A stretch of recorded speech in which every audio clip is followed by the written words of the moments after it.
Bismillahirrahmanirrahim. Assalamualaikum warahmatullahi wabarakatuh.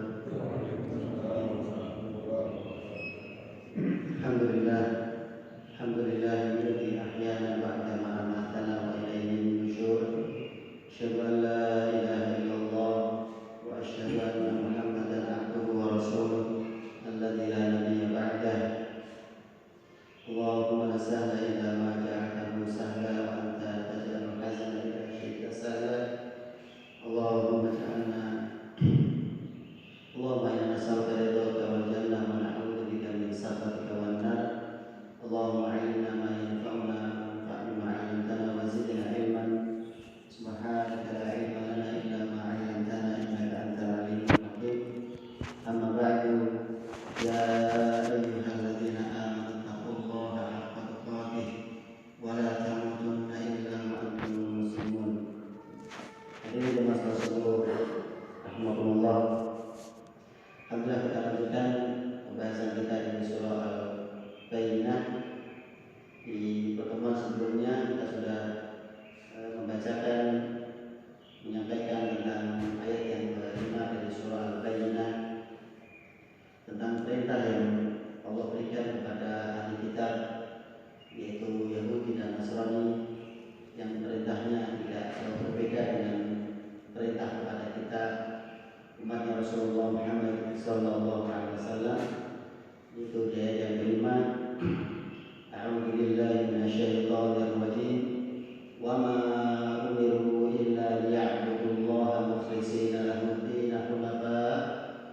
Dan mereka tidak diperintahkan kecuali untuk menyembah Allah mukhlishina lahu-d-din, yaitu mengikhlaskan dalam mereka beragama atau beribadah kepada Allah.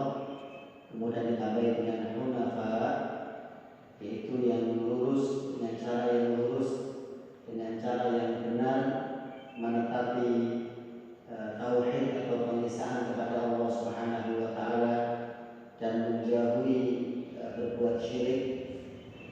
Wa yuqimus sholata wa yu'tuz zakata, dan mereka juga diperintahkan untuk melaksanakan ibadah sholat, juga diperintahkan untuk membayarkan zakat.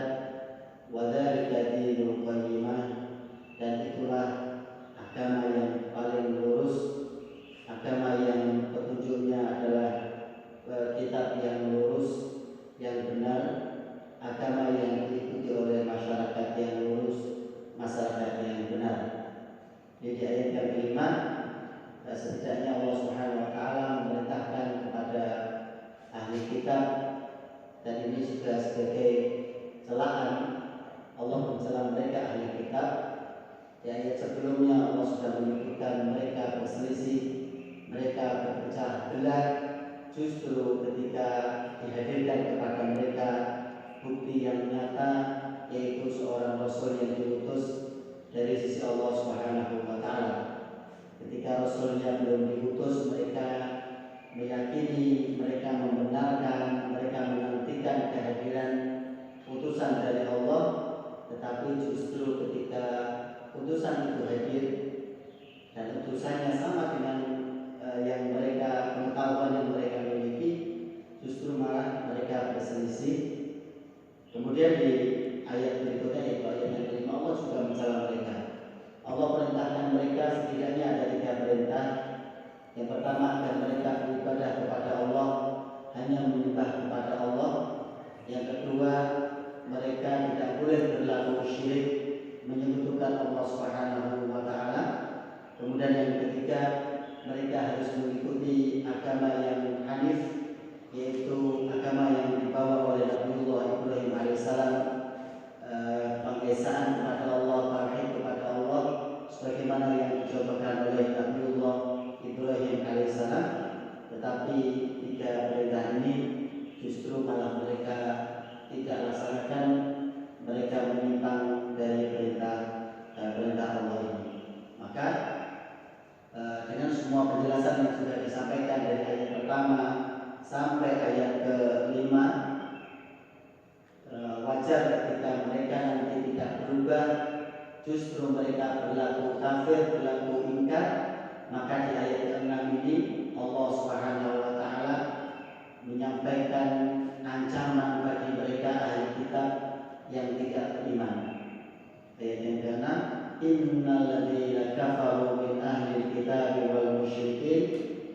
wal musyrikina fi nari jahannam khalidina fiha ulaika hum syarrul bariyah.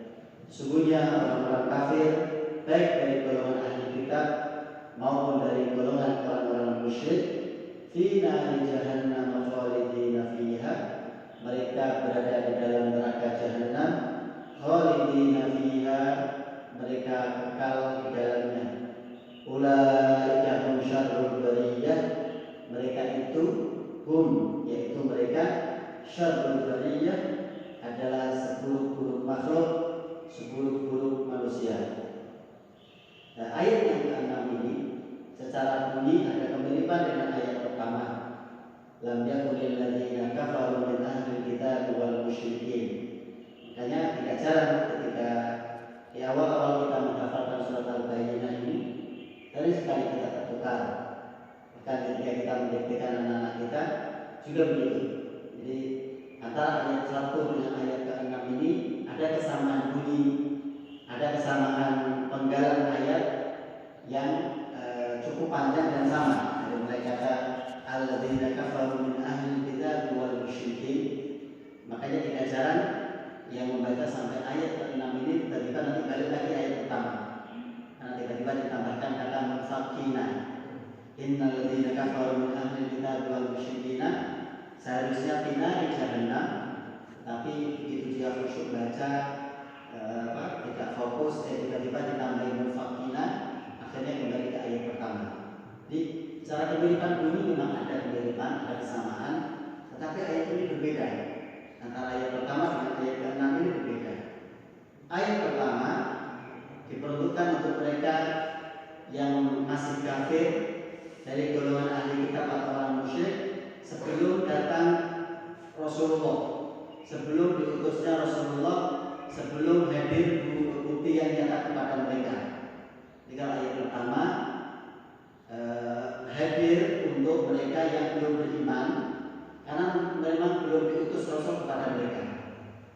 Sedangkan ayat ke-6 ini kita tahu sudah ada pendahuluan dari ayat pertama, ayat kedua, ayat ketiga, keempat, kelima, sudah diberi pendahuluan sepanjang itu. Ternyata mereka masih kafir, sudah diingatkan, bahkan diberikan celaan agar mereka kembali ke jalan yang lurus, agar mereka meninggalkan perbuatan kafir yang mereka lakukan. Sudah disampaikan ayat 1 sampai ayat 5, ternyata mereka masih berlaku kafir.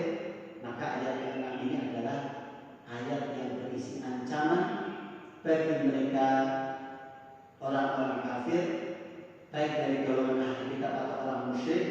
Setelah Rasulullah datang, mereka tetap kafir, tetap tidak mau beriman, tetap ingkar. Maka yang pas adalah ayatnya berisi tentang ancaman. Ayatnya berisi tentang ancaman untuk mereka yang masih berlaku kafir. Kayaknya di sini disebutkan fi nari jahannam khalidina fiha, mereka akan dimasukkan ke dalam neraka jahanam yang mereka kekal di dalamnya. Jadi yang pertama itu kita ketahui bahwa ayat 1 dengan ayat ke-6 ini berbeda. Sekali lagi, ayat pertama untuk mereka yang belum beriman, karena memang belum diutus Rasulullahnya, belum diutus, utusan Allah belum diutus. Tetapi ayat ke-6 ini mereka tetap kafir, tetap ingkar, tidak mau beriman setelah Rasulullah dihadirkan di tengah-tengah mereka, setelah Rasulullah diutus di tengah-tengah mereka. Maka kemudian kita nanti akan mengetahui bahwa orang kafir mereka akan kekal berada di neraka ketika mereka tidak bertaubat, ketika mereka tidak kembali dari kekafirannya menuju mengisahkan Allah Subhanahu wa taala. Dan nanti kita akan lihat di 3 ayat terakhir ini. Di ayat ke-6 berisi tentang ancaman. Sedangkan di ayat ke-7, ayat ke-8 berisi tentang balasan kebaikan, berisi tentang imbalan atau ganjaran kebaikan yang Allah berikan kepada orang-orang beriman. Jadi ada beberapa hal yang kita perhatikan. Yang pertama, lihat di sini ada ancaman, di ayat berikutnya ada iming-iming atau ada hadiah yang Allah berikan, balasan kebaikan yang Allah berikan. Jadi salah satu metode pendidikan yang harusnya kita terapkan di anak-anak kita, di anak-anak didik kita, di keluarga kita, bahwa dua hal ini adalah dua hal yang penting. Yang pertama adalah tentang ancaman, tentang hukuman. Yang kedua adalah tentang imbalan kebaikan atau hadiah, atau dalam bahasa pendidikan sering disebut dengan at-tarhib wa targhib, yaitu mengancam, di sisi yang lain harus juga diimbangi dengan memberikan iming-iming, atau bahasa yang sering dipakai adalah memberikan reward, hadiah, dan punishment atau hukuman. Di satu surat ini dua hal ini dilakukan, dua hal ini disebutkan oleh Allah Subhanahu wa Ta'ala. Di dalam kita mendidik, dalam kita mengajari anak kita, mengajari anak didik kita, dua hal ini harus ada.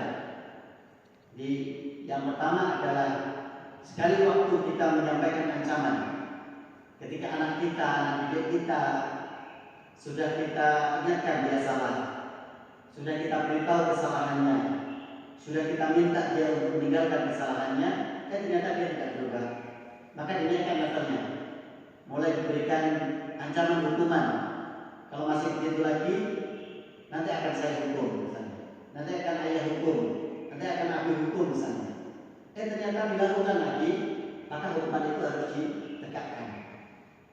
Tetapi di waktu yang lain, ketika anak kita bisa berbuat sesuatu yang baik, membantu orang tuanya misalnya di rumah, berbuat baik kepada orang tuanya, berbuat baik kepada adiknya misalnya, maka kita harus berikan imbalan kebaikan atau hadiah. Karena dia sudah berbuat baik, maka berikan hadiah ini.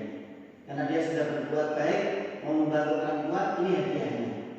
Jadi dua hal ini harus ada dalam pendidikan anak kita, harus ada dalam pendidikan anak-anak didik kita. Sekali waktu kita harus mengancam, bahkan kalau perlu harus menghukum.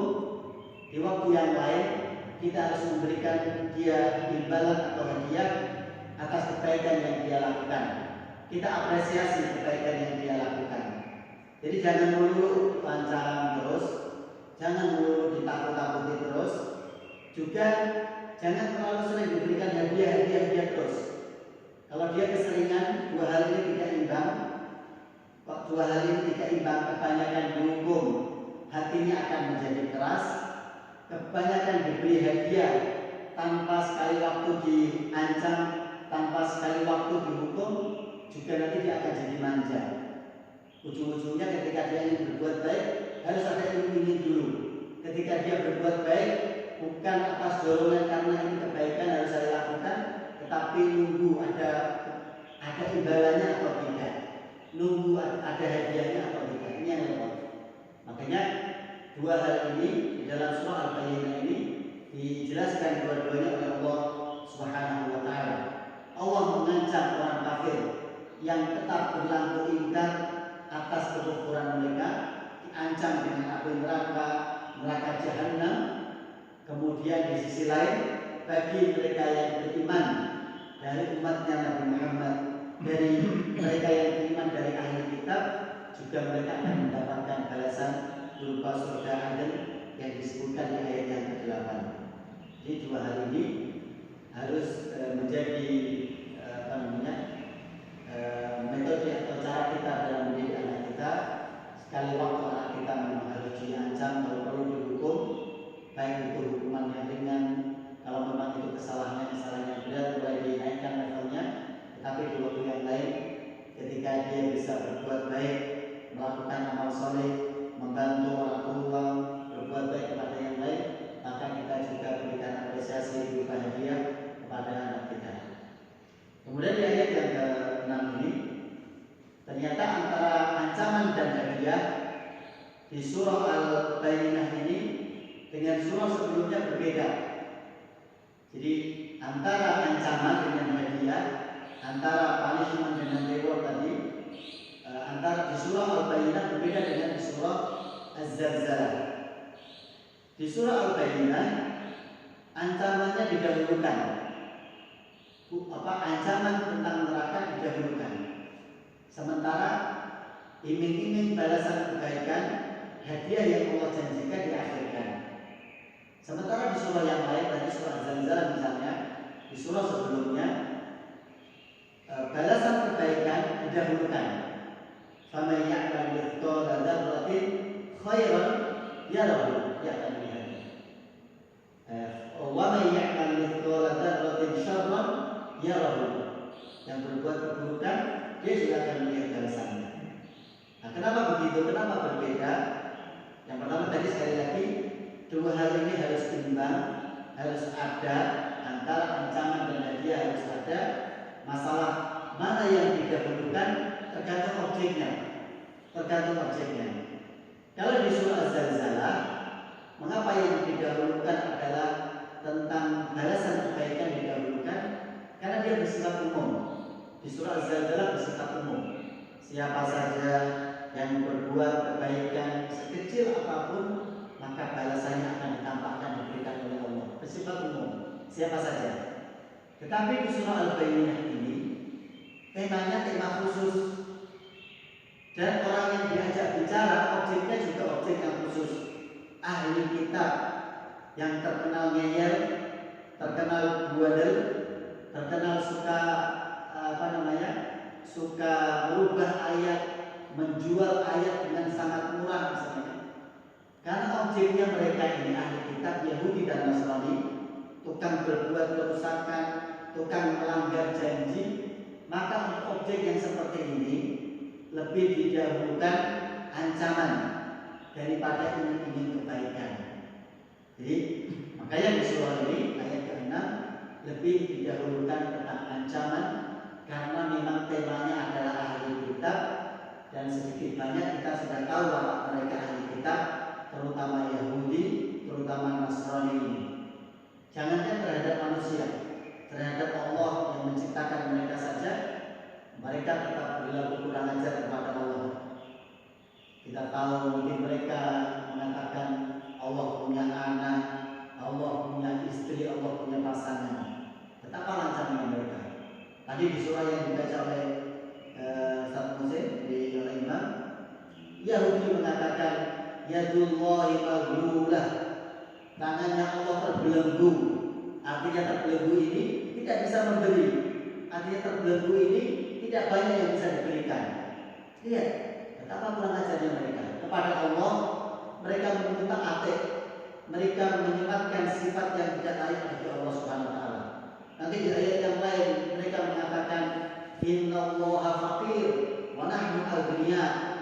Allah itu fakir, Allah itu butuh, Allah itu tidak punya, sedangkan kami orang aghniya, orang kaya. Apa buktinya? Buktinya lihat, Allah meminjam kepada kita. Buktinya Allah minta pinjaman kepada kita. Madzalladzi yuqridullaha qardan hasanah. Qardan itu kan kata yang digunakan untuk memberikan pinjaman atau hutang. Di ayat ini kemudian mereka mengatakan kalau begitu Tuhan itu miskin, Tuhan itu tidak punya. Buktinya Tuhan pinjam kepada kita. Buktinya Tuhan minta hutangan kepada kita. Lihat betapa kurang ajarnya mereka. Nanti belum lagi Bani Israel, orang-orang Nasrani dari kalangan Bani Israel, pengikutnya Nabi Musa, pengikut terbaiknya Nabi Musa alaihissalam. Kalau Rasulullah sudah punya pengikut terbaik, yaitu mereka sahabat Ansar, sahabat Muhajirin. Nabi Musa juga punya pengikut terbaik yang nanti dikenal dengan nama Nabi Isa, Nabi Musa, Al-Hawariyyin, Al-Hawariyun.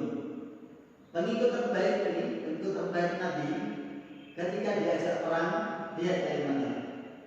Ketika diajak berperang menghadapi musuhnya, lihat pengikut setianya yang mengatakan kepada nabinya, wahai Musa, idhab anta wa rabbuka faqatila inna hahuna qa'idun. Pergilah kamu wahai Musa bersama Tuhanmu, kalian berdua yang berperang, biar kami nunggu di sini, duduk di sini, melihat hasilnya seperti apa.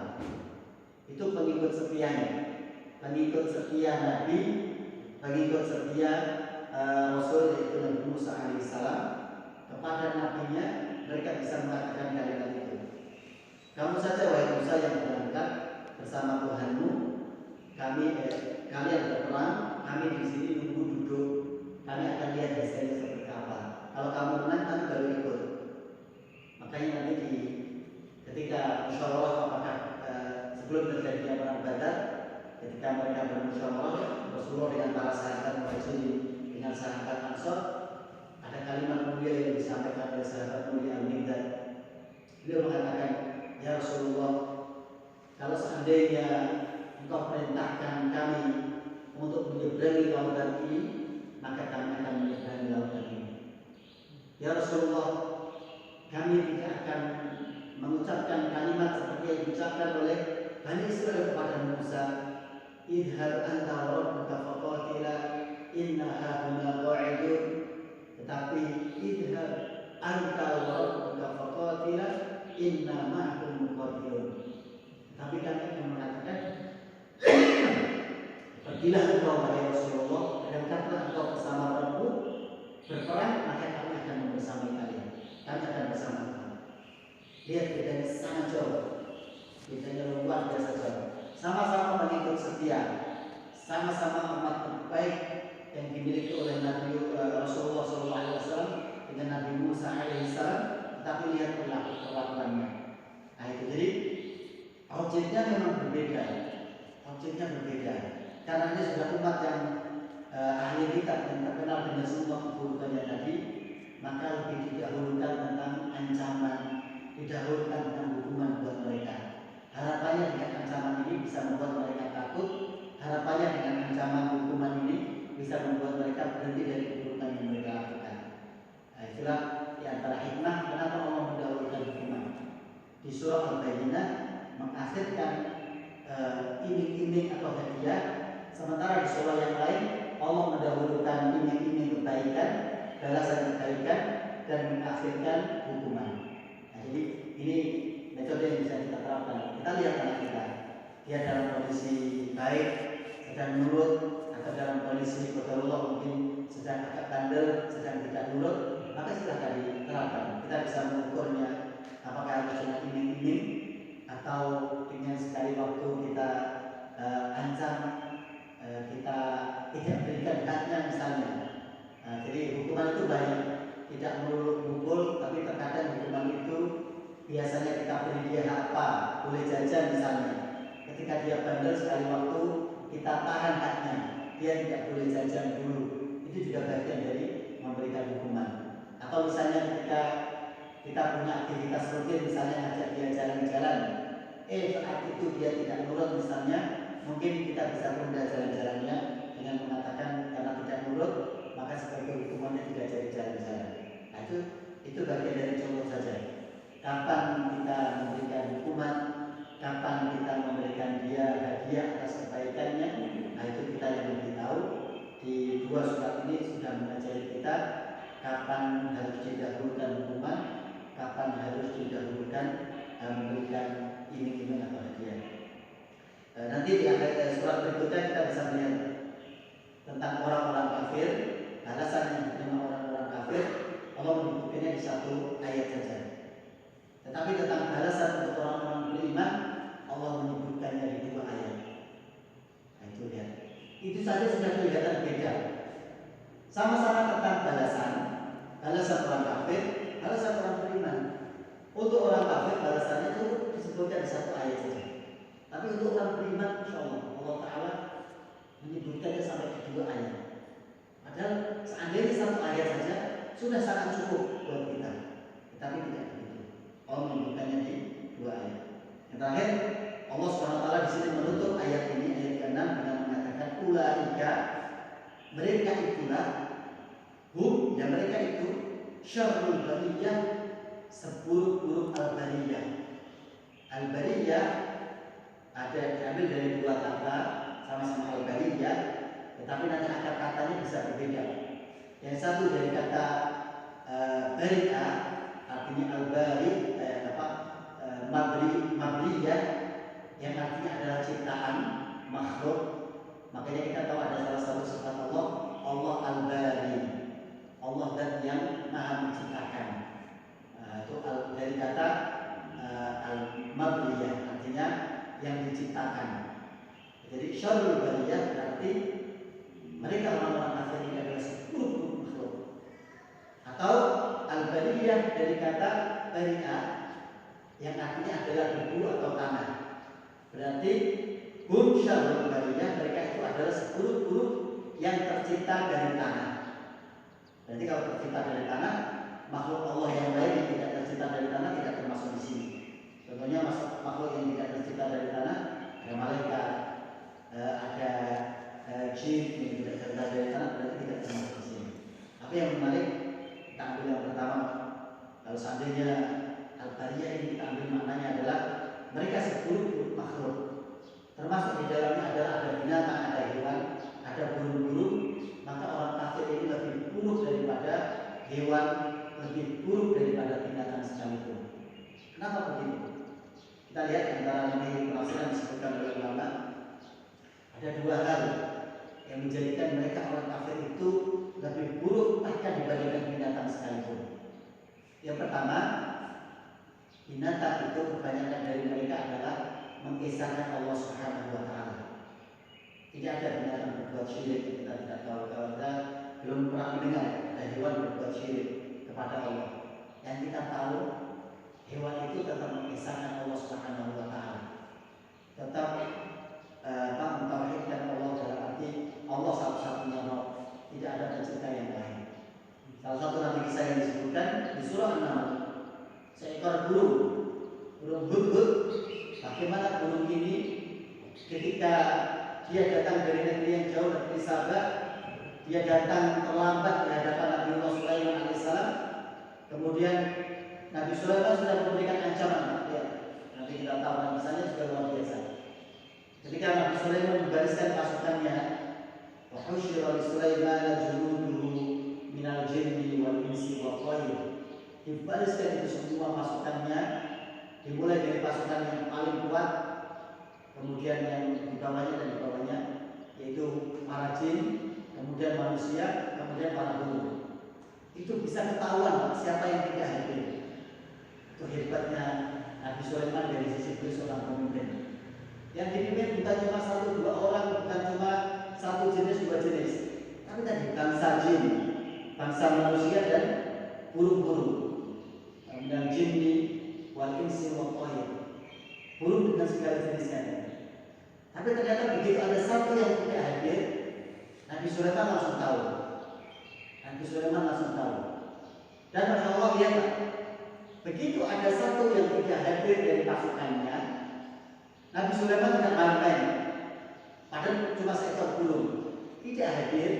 Ketika dikontrol atau di absen, atau bahasa kita di absen, satu saja tidak hadir dan itu seekor burung, Nabi Sulaiman langsung memberikan ultimatum yang luar biasa tegas. Tidak ada basa-basi. Apa ayat tersebutnya? Ancaman adalah la'u'adzibannahu 'adzaban syadidan. Burung hudhud tidak hadir, tidak memberikan alasannya, tidak menyampaikan izinnya, maka lihat ultimatum yang disampaikan oleh Nabi Sulaiman. La'u'adzibannahu 'adzaban syadidan. Aku akan memberikannya siksaan kepadanya dengan siksaan yang syadid, yang keras. Atau yang kedua, aula azbahannah, atau aku akan menyembelihnya sekalian. Tadi hukuman yang pedih, hukuman yang berat adalah itu burung nanti akan dicabuti sayapnya, salah satunya. Dalam keadaan hidup, burung hudhud hukumannya adalah sayapnya akan dicabuti dalam keadaan dia masih hidup.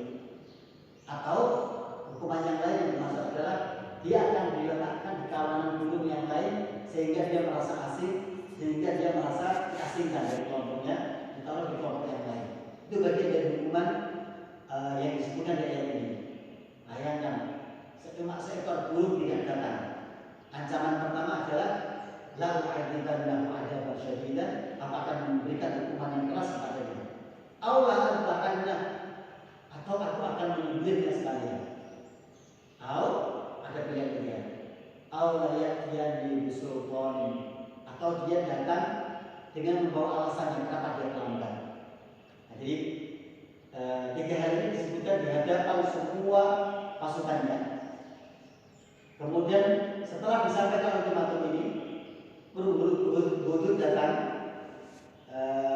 ditanya oleh temannya, kawanannya yang lain, dari mana kamu Hudhud? Nabi Sulaiman marah kepadamu karena kamu tidak hadir, tidak memberitahu. Kemudian Nabi Sulaiman memberikan ancaman kepadamu. Apakah ada pilihan untukku? Kata Hudhud. Apakah ada pilihan untukku? Dia memberikan 3 hal. Dia akan menyiksamu dengan siksaan yang sangat pedih, atau dia akan menyembelihmu, atau yang ketiga dia meminta alasan kenapa kamu tidak hadir.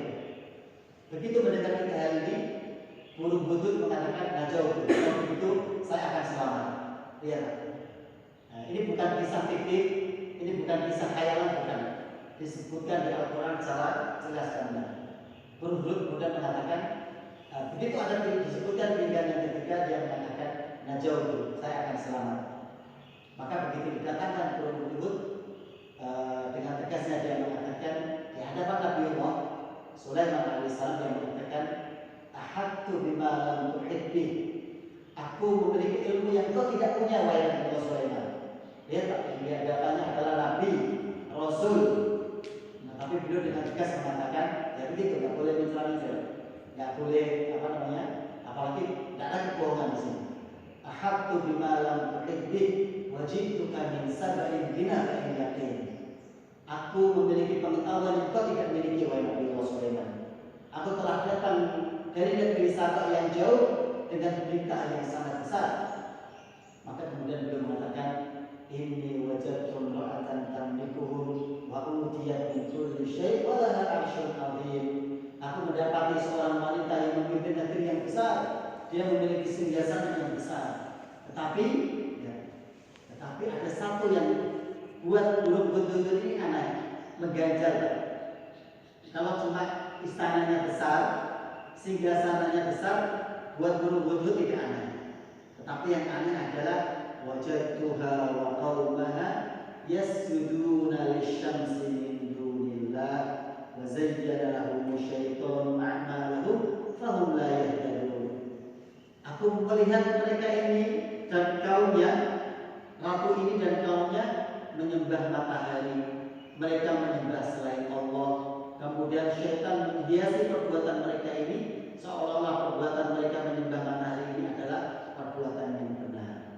Jadi dari kisah ini nanti salah satu pelajaran yang diambil adalah seekor burung tahu bahwa menyembah selain Allah itu salah, menyembah kepada selain Allah itu salah.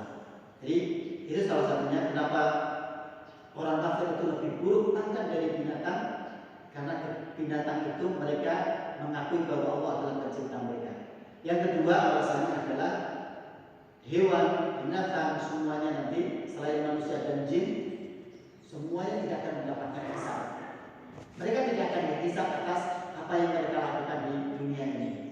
Mereka tidak akan dihitung amalnya, berapa amal baikmu, berapa amal burukmu, tidak ada. Buat hewan, binatang tidak ada. Hanya saja mereka binatang ini, kalau ada hak di antara mereka sesama binatang, misalnya dulu binatang ini dijadikan untuk saling berperang. Misalnya kalau jago atau binatang satu ini pernah nanduk binatang yang lain, nyakiti binatang yang lain sampai terluka sampai mati misalnya, nanti mereka akan dikisos, mereka akan dibalas di akhirat. Jadi hewan yang menyakiti hewan lainnya nanti akan dikisos di akhirat. Misalnya tadi kan jago berantem dengan jago yang lain, ketika jago yang kalah mereka tidak berdaya untuk membalas di hadapan Allah, ayam jago ini nanti akan diberikan kesempatan untuk membalas ayam yang lain yang belum menyakitinya di dunia. Begitu urusannya sudah selesai, pembalasan itu sudah selesai di hadapan Allah, maka Allah berfirman kepada mereka, jadilah kalian seperti awal penciptaan kalian, yaitu jadi tanah lagi. Sementara mereka manusia, orang-orang kafir, urusannya tidak akan selesai begitu mereka mati. Begitu mereka mati justru urusannya tambah berat. Mereka akan dihisab, mereka akan ditimbang amalnya. Maka disinilah sisi buruknya, bahwa orang kafir itu lebih buruk daripada binatang, karena orang kafir akan dihisab amalnya,